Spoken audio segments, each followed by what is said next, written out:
মালদহে tab কেলেঙ্কারির ঘটনায় গ্রেপ্তার আরও এক। মালদহের হবিবপুর থানার অন্তর্গত কেন্দ্রপুকুর উচ্চ বিদ্যালয়ের ট্যাব কেলেঙ্কারির ঘটনায় হবিবপুর থানার পুলিশের হাতে ধরা পড়ল দিনহাটা থানা এলাকার এক প্রাথমিক বিদ্যালয়ের শিক্ষক। পুলিশ সূত্রে জানা গিয়েছে, দিনহাটা সীতাইমারি স্টেট প্ল্যান্ট প্রাথমিক বিদ্যালয়ের শিক্ষক তিনি। অভিযুক্ত শিক্ষকের নাম মনোজিৎ বর্মন, বাড়ি দিনহাটা এলাকায়।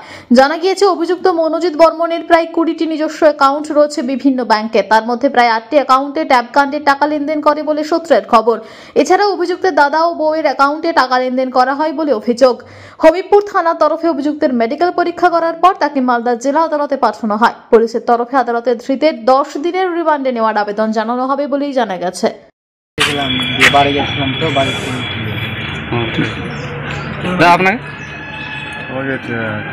আর্থিক লেনদেনের জন্য। কোথা থেকে?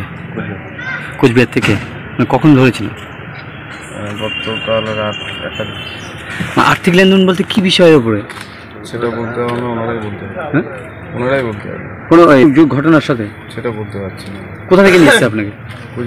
কোচবিহার থেকে। জানতে হলে কি জানাচ্ছে আপনাকে, মানে কি উদ্দেশ্যে নিয়ে এসছে? আমি এখন তো রিমান্ডে ওদের কাছে আছে, সেটা আমি জানি না কী কারণে।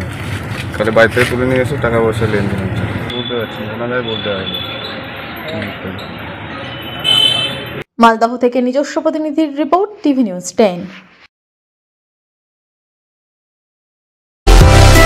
সুলভে সঠিক চিকিৎসার একমাত্র প্রতিষ্ঠান বিবেকানন্দ হসপিটাল। 24 ঘন্টা emergency service, blood bank, trauma care. আপনাদের সেবায় আমরা তৎপর। গুণমান ও পরিষেবায় দুর্গাপুর বিধাননগরের ডক্টর জাকির হোসেন এভিনিউর বিবেকানন্দ হসপিটাল শিল্পাঞ্চলের মানুষের মন জয় করেছে।